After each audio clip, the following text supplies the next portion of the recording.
इससे पहले कि हम कलाम में जाए, आइए हम दुआ मांगे।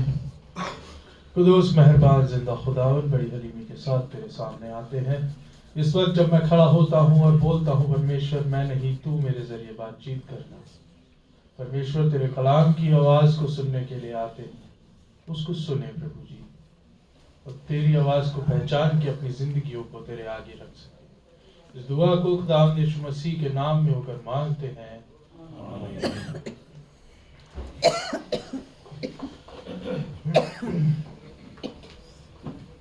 आप सब लोग वर्ल्ड वॉर 2 के बारे में जानते हैं? कोई है जो नहीं जानता? दूसरा विश्व युद्ध आप सब लोग जानते हैं?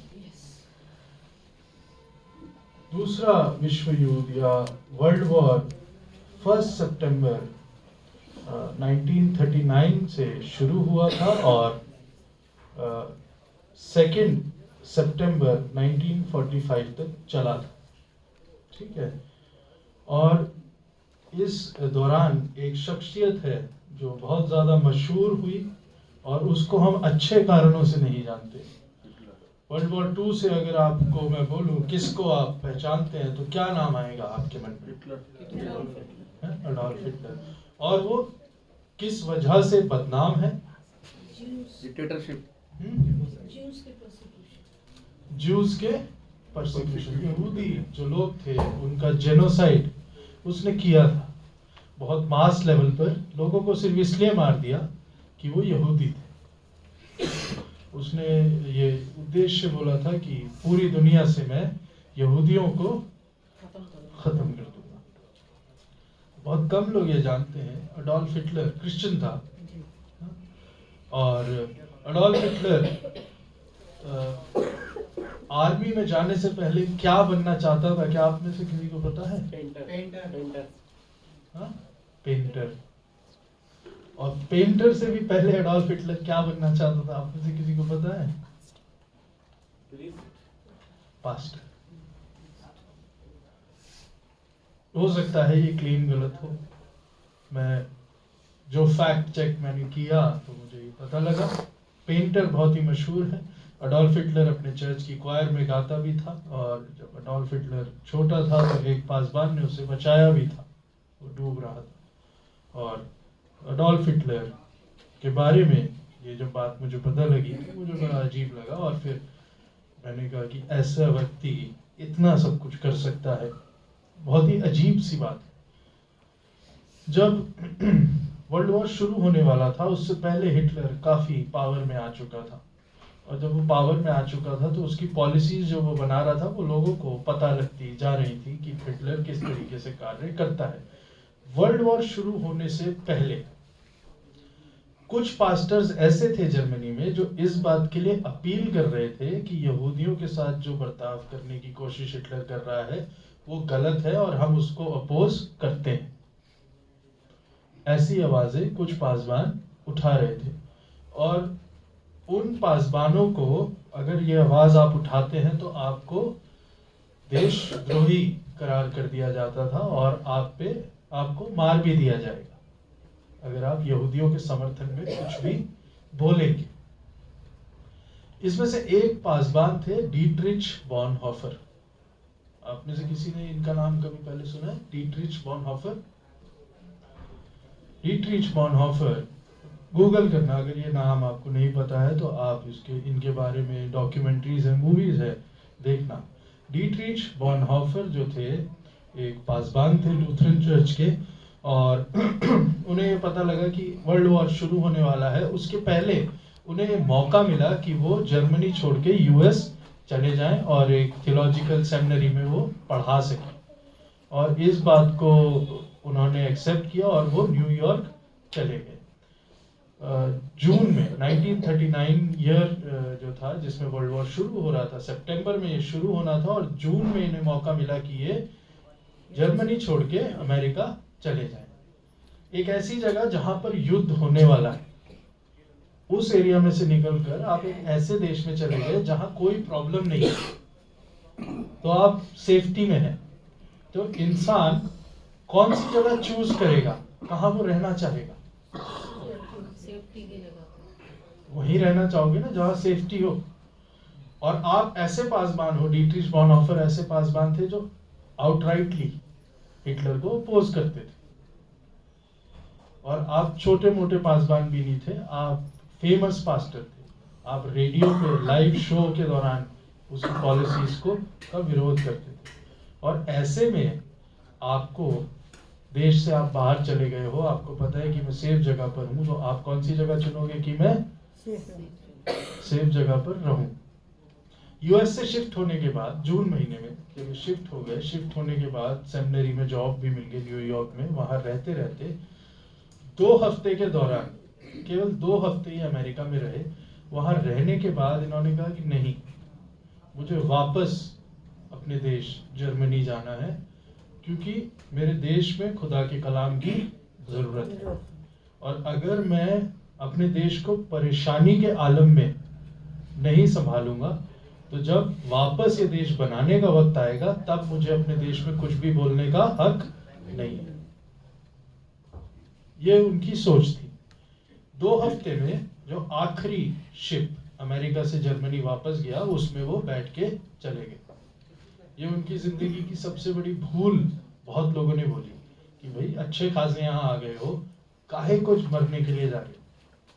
लेकिन डीट्रिच बॉनहोफर नहीं माने और वो वापस चले गए। और वापस जाने के बाद उन्होंने प्रीचिंग शुरू करी।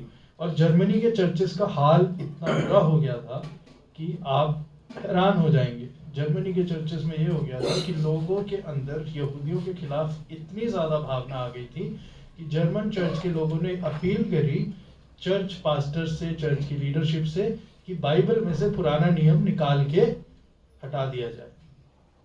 क्यों? क्योंकि उसमें यहूदियों के लिए अच्छा लिखा। उन्होंने कहा कि बाइबल में पुराने नियम की जरूरत है ही नहीं, केवल नए नए नियम को पढ़ेंगे। इतनी ज्यादा नफरत थी। और ऐसे में पासबान भी ऐसे हो गए थे जो इन बातों को सपोर्ट कर रहे थे, जो हिटलर को सपोर्ट कर रहे थे।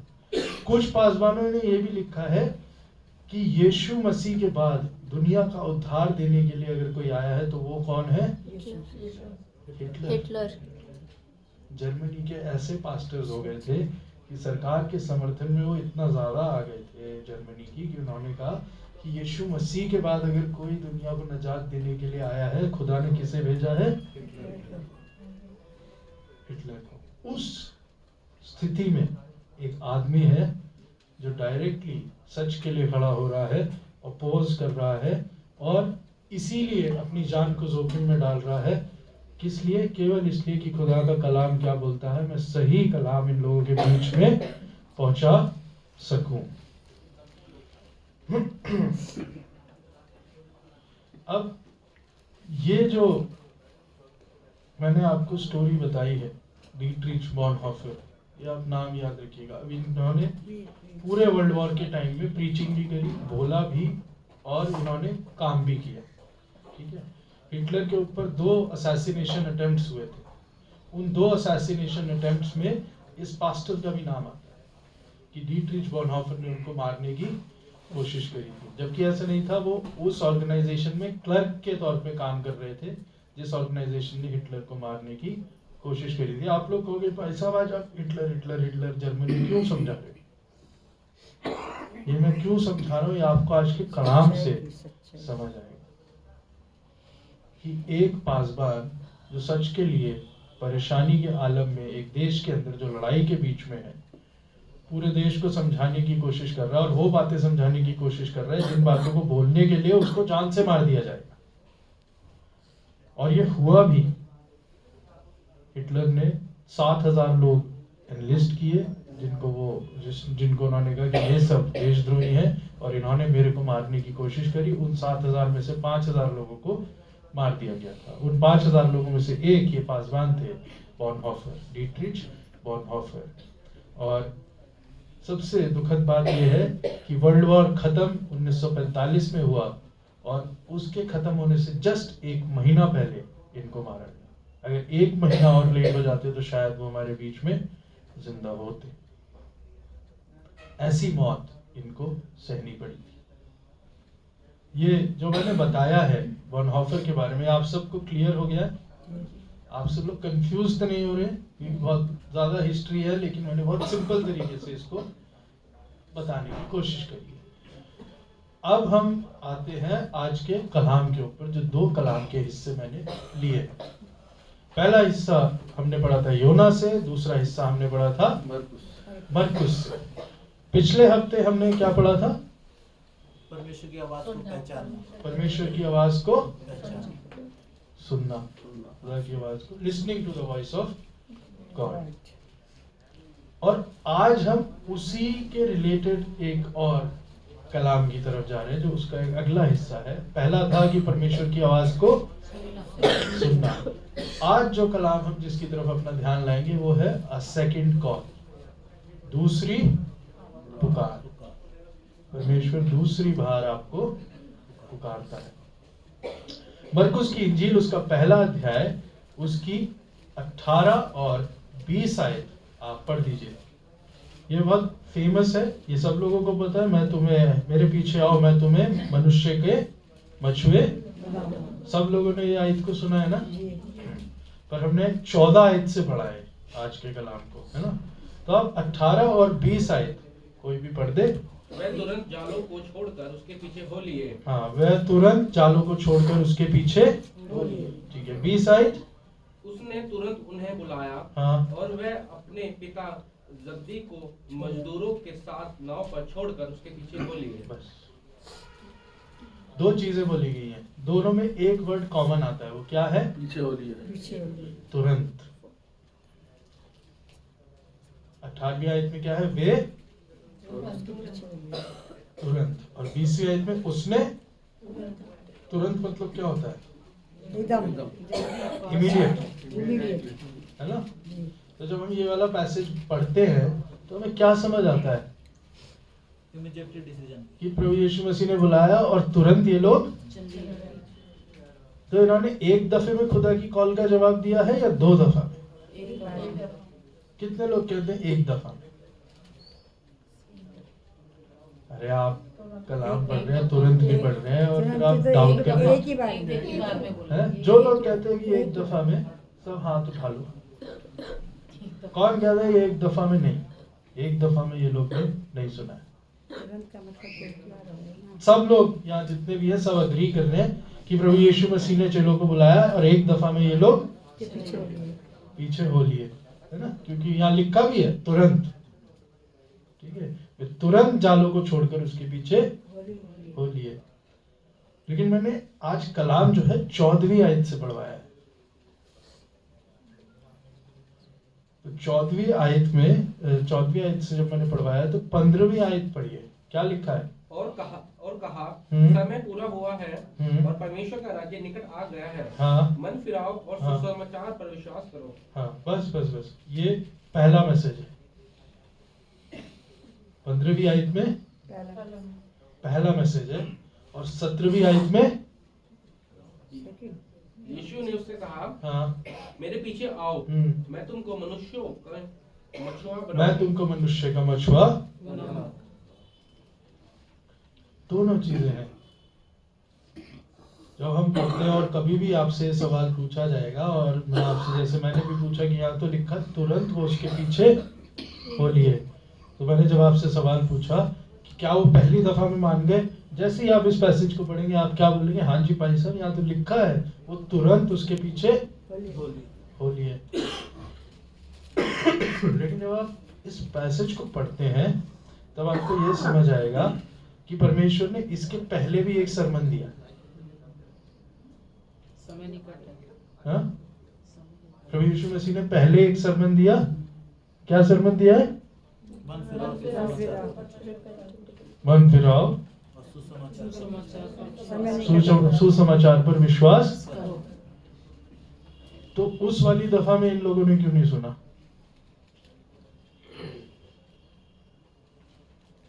और जब सेकंड दफा मैसेज दिया गया, आओ मैं तुम्हें मनुष्य का मछुआ बनाऊं, तब ये लोग एकदम से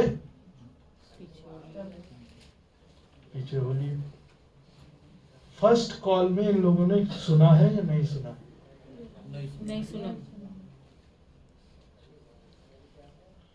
मरकुस जब लिखता है, मरकुस सबसे फास्ट लिखने वाला आदमी है बाइबल में। आप देखोगे मरकुस बहुत जल्दी अपनी किताब को लिखता है। तो ये जितना आसान है ना, यहाँ पे हमने पढ़ा कि उसने बोला आओ मैं तुम्हें मछुआ बनाऊं, और वो मछुआ बनाने के लिए जाल छोड़ा और एकदम से भाग कर आ गए, क्योंकि ये पढ़कर हमें ऐसा ही लगता है। और वो पूरे दिन से बोले जा रहा था, वो क्या क्या और बोला उसने, कहां कहां घूमता हुआ बोला होगा, ये सब हमें नहीं पता। और इतना सिंपल नहीं है, जितना सिंपल पढ़ के दिखता है ना कि प्रभु यीशु मसीह ने बुलाया और वो एकदम से एक 30 साल का लड़का हमारे बीच में चलता हुआ आ रहा है और वो कह रहा है आप अपना घर छोड़ दो, बाहर छोड़ दो, सब छोड़ दो और मेरे पीछे हो जाओ। इतना आसान है ये? बाप को भी छोड़ दो, आपका जो प्रोफेशन है उसको भी छोड़ दो, तुम मछुआरे हो, कुछ नहीं जानते, मैं बताऊंगा क्या करना है। 1 सेकंड में छोड़ के आ गए होंगे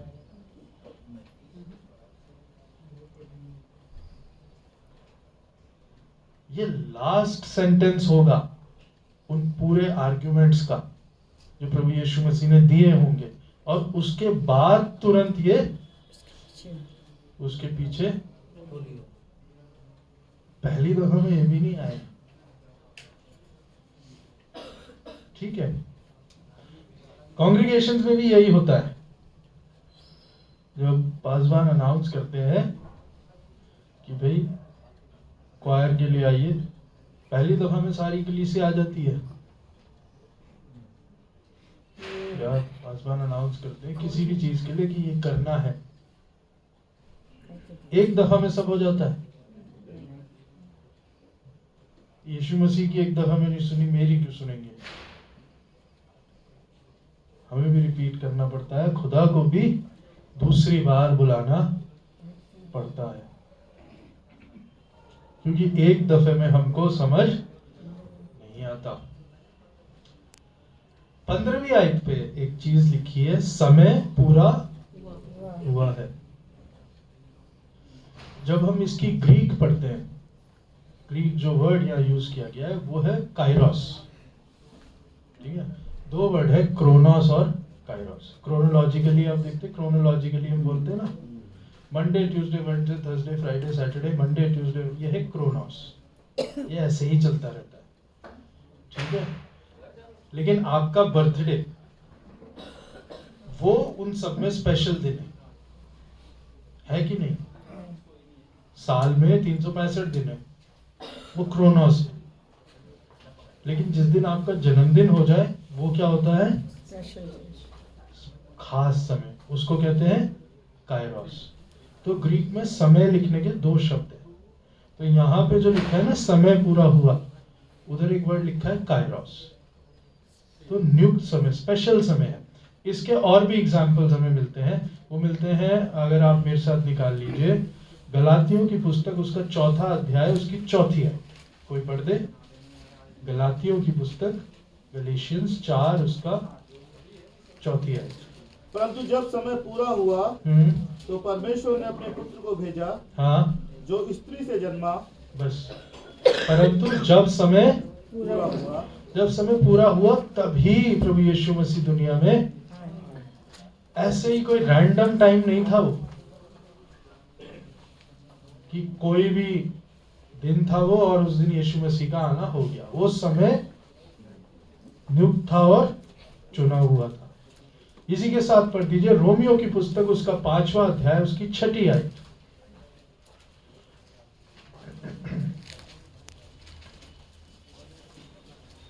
क्योंकि जब हम निर्बल ही थे तो मसीह की समय पर भक्तिहीनों के लिए मरा। जब हम निर्बल ही थे, मसीह कौन से समय पर? ठीक समय पर। ठीक समय। ना उससे पहले ना उसके, उसका आना भी नियुक्त था और उसका मरना भी, और उसका जी उठना भी नियुक्त था।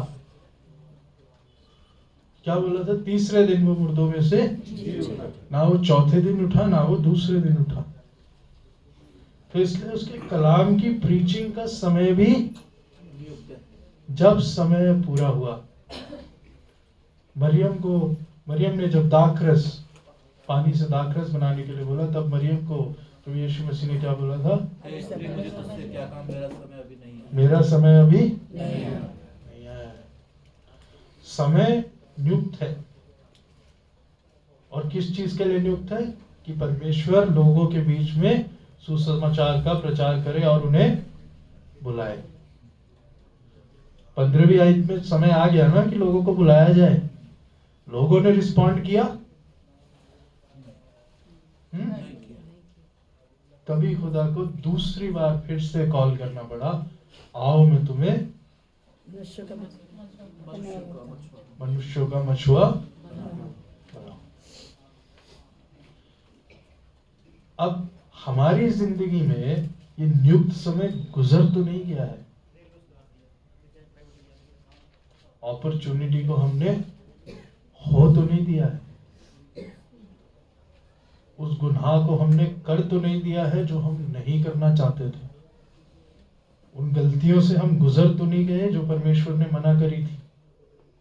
तो समय तो निकल गया। लेकिन सेकंड चांस, खुदा का कलाम कह रहा है कि मैं तुम्हें पुकार। देता हूं। ठीक है, पहली चीज हमें समझ आती है। अब एक और वर्ड के ऊपर आते हैं। समय समझ आ गया हमको, अब एक और वर्ड के ऊपर आते हैं। क्या वर्ड है? मन फिराओ। मन फिराओ का क्या मतलब होता है? हाँ, बिल्कुल लेमैन अंडरस्टैंडिंग में मन फिराओ मतलब, बचपन से कभी ना कभी सुना होगा ये शब्द। मन फिराओ मतलब पूरे काम को पूरे छोड़ के कामों से प्रभु के नजदीकी में प्रभु के आना। रास्ते पे चलना, मन फिराओ। बस मन फिराओ। मन फिराओ इंग्लिश में रिपेंट। कन्फेस, रिपेंट वर्ड सुनते ही क्या आता है उसका मतलब? पश्चाताप, पश्चाताप। हैं? पश्चाताप, गुनाहों का अंगीकार करना, है ना? पश्चाताप। यही समझ आता है। मुझे भी यही समझ आता है। रिपेंट मतलब गुनाहों का। पश्चाताप। लेकिन इस वर्ड की भी मैं ग्रीक में गया, ओरिजिनली शब्द क्या लिखा गया था। ओरिजिनल शब्द है मेटानोइए। मेटानोइए के दो मीनिंग होते हैं। एक है जो आप लोग बोल रहे हैं, गुनाहों से अंगीकार करना। पर जिस आदमी ने गुनाह किया ही नहीं उसका क्या होगा?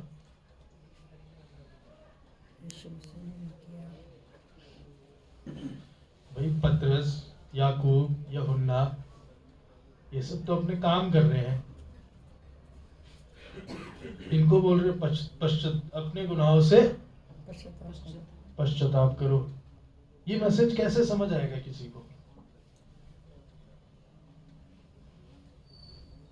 और आप लोगों को मैं बोल रहा हूँ, आप लोगों को शायद आ जाएगा क्योंकि आप बचपन से सुनते आ रहे हैं। हमेशा से हम क्या सुनते आ रहे हैं? अपने गुनाहों से तौबा करो, रिपेंट करो। लेकिन इस शब्द का एक और मीनिंग है, और उस मीनिंग ने इस पूरे पैसेज का ही मीनिंग बदल दिया। मेटानोइया का जो दूसरा मीनिंग है वो है एक नए डायरेक्शन की तरफ जाना। एक रास्ते में आप चल रहे हो, उस रास्ते की जगह दूसरे रास्ते पर जाना। To change your way into a new purpose. मन फिराओ। समझ रहे हो आप? अब जब यीशु मसीह इन चेलों के पास जा रहे हैं जो कि चेले नहीं है, इन्हें क्या बोल रहे हैं? तुम अपनी जिंदगी कैसे जिए जा रहे हो? मछली पकड़ के। तुम्हारी जिंदगी का डायरेक्शन चेंज करो।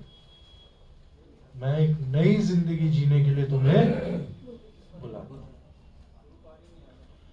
अगर आप रिपेंटेंस को समझते हैं कि आपने जितने गुनाह किए उनको आपने खाली मान लिया, तो वही है मन फिराना, तो आप गलतफहमी में हैं। मन फिराओ का मतलब होता है रास्ता ही बदल देना, जीवन में चेंजिंग लाना। रास्ता चेंज करना। आपको रास्ता ही चेंज कर देना है। आप इस गेट से आते हैं 15 दिन, नहीं, उस गेट को ही बदल देना है, दूसरे गेट से आएंगे। इसका मतलब क्या होता है? मन को खुदा मैंने ये गुनाह किया, मैंने ये गुनाह किया, मैंने ये गुनाह किया, मैं माफी मांगता हूँ, नहीं, यही काफी नहीं है। मन फिराना मतलब खुदा ये रास्ता था जिसकी वजह से मैं इन गुनाहों की तरफ गया, अब इन्हें छोड़कर मैं अपनी रास्ते को ही बदल दिया। ये है मन फिराव। अब ये जो मन फिराव है ये इतना आसान नहीं है। जो चेले थे, आपको क्या लगता है मन फिरा लिया था उन्होंने इसी दिन, जिस दिन बोला गया था आओ मैं तुम्हें मनुष्यों को मछुआ बनाऊं? हाँ? मैं तो नहीं मानता। और एक दिन में आपके लिए भी नहीं हो गई। अगर आप सोचते हैं संडे की सुबह आपने ये फैसला कर लिया और संडे दोपहर तक रास्ता चेंज नहीं है, पॉसिबल ही नहीं है। इसके लिए आपको आगे बढ़ना पड़ेगा, गिरोगे फिर उठना पड़ेगा, फिर गिरोगे फिर उठना पड़ेगा, तब धीरे धीरे रास्ता चेंज हो। अगर आप सोचते हो एक दिन में आप अपनी जिंदगी का रास्ता बदल दोगे, हो ही नहीं सकता। लेकिन अगर आप ये सोच रखोगे कि उस रास्ते की तरफ नहीं जाना, तब वो धीरे धीरे बदलेगा। अब कई लोगों को ये कंफ्यूज कर रहा होगा, और ये कंफ्यूजिंग है भी, ठीक है, कि भाई साहब आप बोल रहे हो मन फिराना मतलब नया रास्ता, और आप ये बोल रहे हो इस नए रास्ते पे जाना एक दिन में होगा ही नहीं। क्यों? इसलिए कि प्रभु यीशु मसीह ने यहाँ पर बुलाया है इनको, यहाँ पर बुलाने के बाद 3 साल तक प्रभु यीशु मसीह के साथ रहे ये, ठीक है। इतना ही मन फिराव अगर इनका हो चुका था, तो फिर पतरस ने यीशु मसीह का इनकार क्यों किया? है ना? यहूदा इस्करियोती ने प्रभु यीशु मसीह को पकड़वाया क्यों? थोमा ने हाथ डाल के क्यों चेक किया? ये तो चेंज हो गए थे, ये तो बिल्कुल परफेक्ट हो जाने चाहिए थे। एक दिन में कुछ नहीं हुआ, और खुद खुदा इनके साथ चल रहा है तो कुछ नहीं हो पा रहा। तो हम अपने लिए क्या उम्मीद रखें? पेंतिकॉस्ट के दिन पवित्र आत्मा को भेजना पड़ा था ना इनके ऊपर, तब इन्होंने पूरी दुनिया को बदला है। अगर मन फिराव यही हो गया था तो उतनी दूर तक का क्या हो रहा था? इसीलिए पौलुस कहता है मैं निशाने की तरफ मैं पहुंच नहीं गया हूं। जब तक आपकी बॉडी में सांस है, गुनाह आपकी जिंदगी में एंटर करता रहेगा। रास्ता बार बार चेंज करते रहना पड़ेगा, क्योंकि एक ही टाइप के गुनाह नहीं है जो आपकी जिंदगी में आते रहेंगे। हर नया दिन, हर नई सिचुएशन।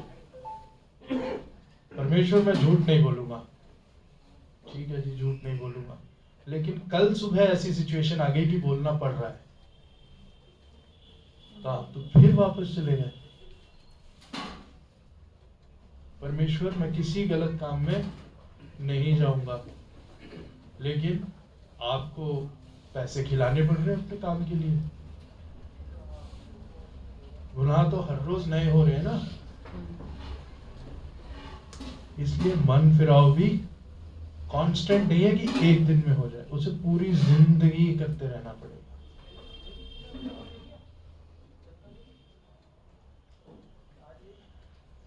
अब हम आते हैं योना नबी की किताब। योना नबी की किताब, उसका पहला अध्याय, उसकी 2 आयत पढ़ दीजिए। उठकर उस बड़े नगर निनवे को जा, हाँ, और उसके विरुद्ध प्रचार कर, हम्म, क्योंकि उसकी बुराई मेरी दृष्टि में बढ़ गई है। हाँ, बस उठकर उस नगर को जा और उसके विरुद्ध जो बात मनुष्य का हुआ हाँ, उसके विरुद्ध प्रचार। योना पहला अध्याय उसकी 2 आयत में ये लिखा है, ये परमेश्वर का पहला कॉल है, ठीक है। अब 3 अध्याय की 2 आयत पढ़िए। उठकर उस बड़े नगर निनवे को जा, हाँ। और जो बातें मैं तुझसे कहूंगा हाँ, उसका उसमें प्रचार कर। दोनों सेम है, दोनों में फर्क है। क्या कहेंगे आप लोग?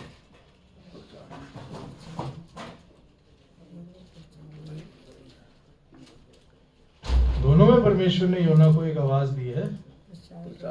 प्रचार करने हाँ? दोनों सेम है, दोनों फर्क है? कितने लोग कहते हैं फर्क है? प्रचार करने के लिए पता है। 1 2 3 4 कितने लोग कहते हैं सेम है? 4 लोग कह रहे हैं फर्क है और बाकी सब कह रहे हैं कुछ भी नहीं। प्रचार किया तो दोनों में है। मैं जानना चाहता हूँ ना आपको क्या समझ आ रहा है। बाइबल मैं ही थोड़ी पढ़ रहा हूँ भाई, पढ़ तो आप भी रहे हैं, खुदा आपसे बात कर रहा है ना, जो मेरे अकेले से कर रहा है। दोनों आयतें आपने पढ़ी, दोनों में फर्क है खुदा के बोलने में या सेम है? फर्क है। क्या फर्क है? प्रचार के लिए तो कहा है बुराई नहीं है। पहले वो कहता है दूसरे आयत में हाँ कि और उस विरुद्ध उठकर उस बड़े नगर को जा, निनवे हाँ। को जा और उसके विरुद्ध प्रचार कर, क्योंकि उसकी बुराई मेरी दृष्टि में बढ़ गई है। हाँ, उसकी बुराई मेरी दृष्टि में बढ़ गई है। सेकंड टाइम में योना को क्या बोला जा रहा है? उस बड़े नगर निनवे को जा और जो बातें मैं उससे कहूंगा उसका प्रचार। हाँ। उसका प्रचार। मैसेज चेंज हुआ है परमेश्वर का दोनों दफा में इन लोगों के लिए? चेंज हो गया। क्या मैसेज चेंज हुआ है? एक बुराई के जो परमेश्वर कहेगा वो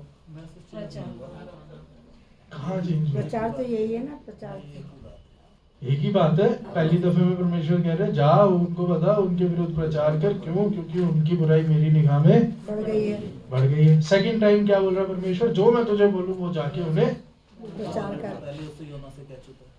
सेम ही तो हुआ प्रचार करने के लिए तो कहा है। मैसेज तो लगभग सेम ही है, जी लेकिन दोनों में जो थोड़ा सा चेंज है। अब मैं आपको बताता हूँ, अब आपकी दुविधा को मैं क्लियर करता हूँ। ये सेम भी है और सेम नहीं भी है। सेम कहाँ से है? परमेश्वर यही उसे कह रहा है दोनों दफा जाओ और प्रचार कर। प्रचार कर। सेम नहीं इसलिए है क्योंकि दोनों में जिसको बोला जा रहा है ना प्रचार कर, उसके होश सब उड़ चुके हैं। पहली दफा में योना एक कंफर्टेबल आदमी है, उसको क्या बोला जा रहा है? निनवे को जाओ और ये मैसेज है, जाके उनको प्रचार कर। जब सेकंड टाइम बोला जा रहा है तो योना कहाँ से निकल कर आया है? मछली के पेट से। मछली के पेट में से। उसमें वहां पर ना 3 अध्याय की 2 आयत में क्या बोला गया? उठकर उस बड़े नगर निनवे को जा और जो बात मैं तुझसे कहूंगा उसका उसमें प्रचार कर। टोन चेंज हो गई है खुदा की। खुदा की जो है टोन चेंज हो गई है। और ये टोन क्यों चेंज हुई है? टोन चेंज इसलिए हुई है क्योंकि खाली निनवे के लिए ये मैसेज नहीं था। ये बहुत भेद की बात मुझे समझ आई।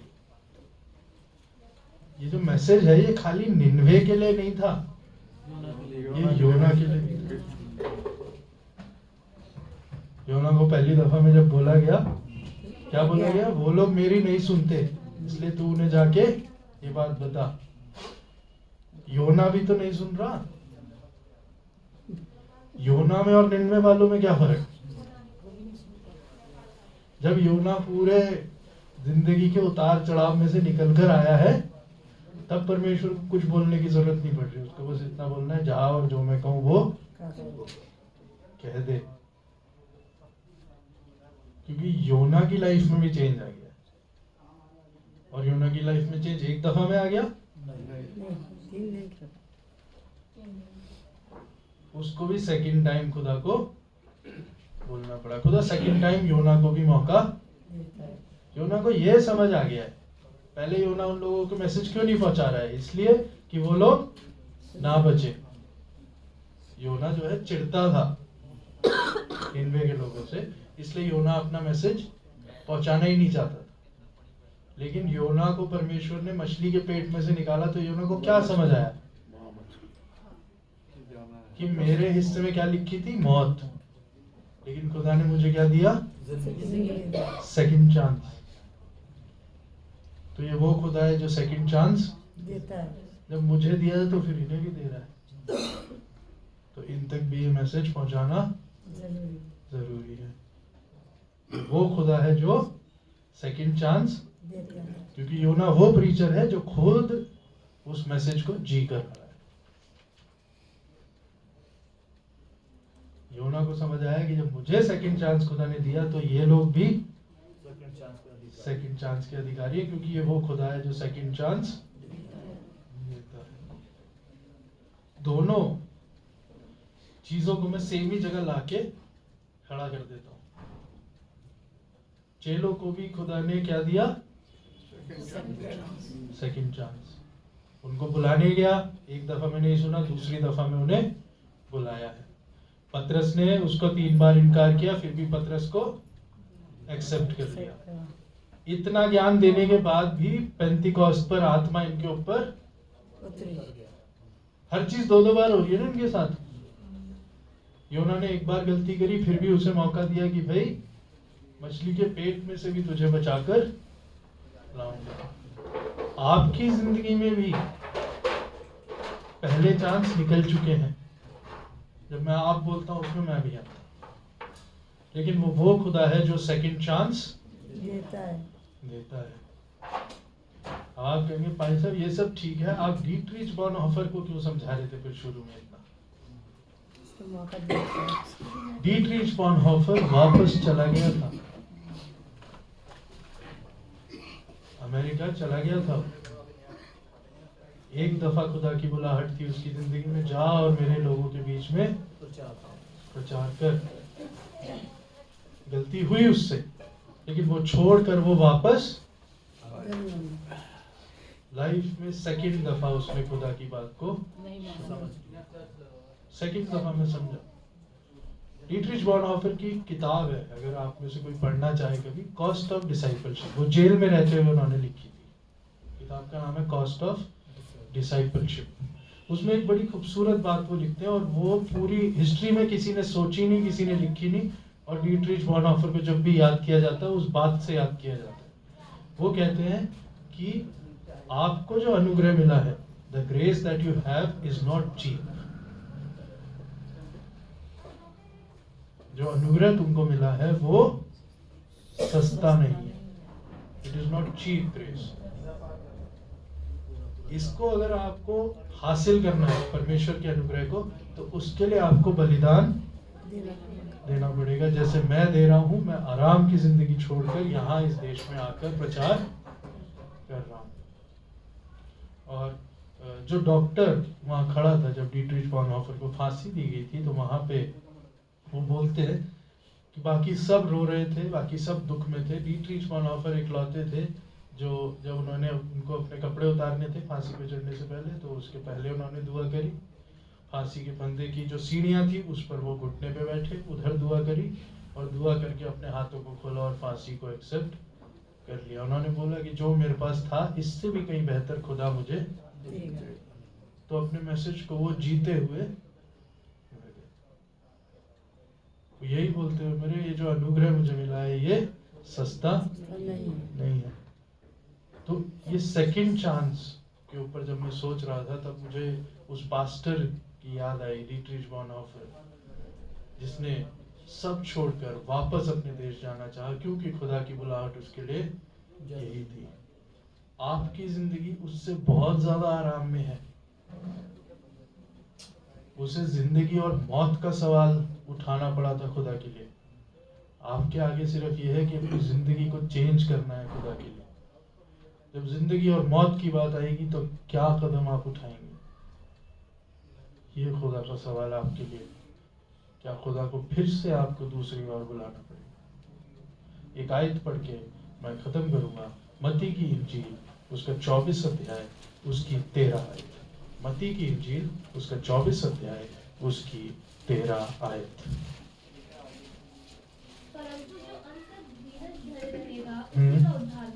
परंतु जो अंत तक धीरज धरे रहेगा उद्धार होगा। ये जो अंत है, इस अंत तक पहुंचने के पहले बहुत बड़ा धीरज है, तभी आपको उद्धार मिलेगा। ये एक दिन की कहानी नहीं है, इसे अंत तक पकड़े रहना है। आज तक जो हो गया हो गया, लेकिन आज की सुबह खुदा आपको फिर से पुकारता है कि अपने मनों को फिराओ और अपनी जिंदगियों को बदलो, और एक नया रास्ता अपनी जिंदगी के लिए चुनो।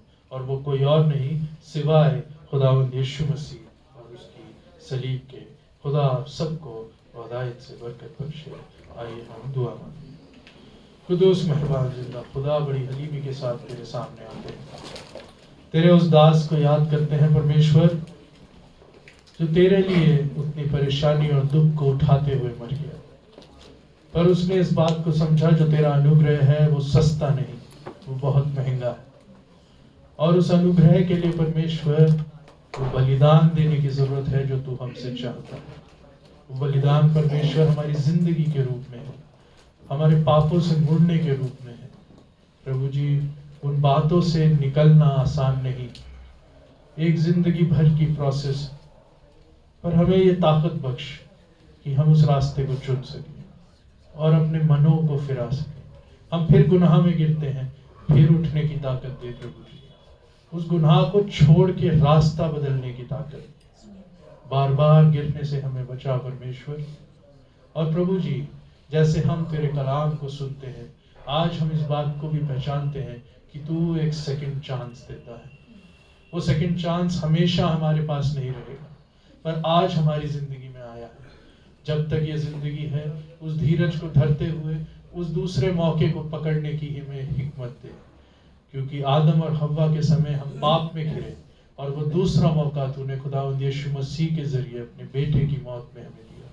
उस दूसरे मौके को हम हासिल कर सकें, इस दूसरी आवाज को हम फिर से सुन सकें और इस गुनाह से निकलकर अपनी जिंदगी को बदलने वाले हो सकें। इस दुआ को, इस कलीसिया को, इस कलाम को सुनने वाले हर एक शख्स को तेरे हाथों में सौंपते हैं और इस दुआ को खुदावंद यीशु मसीह के नाम में होकर मांगते हैं।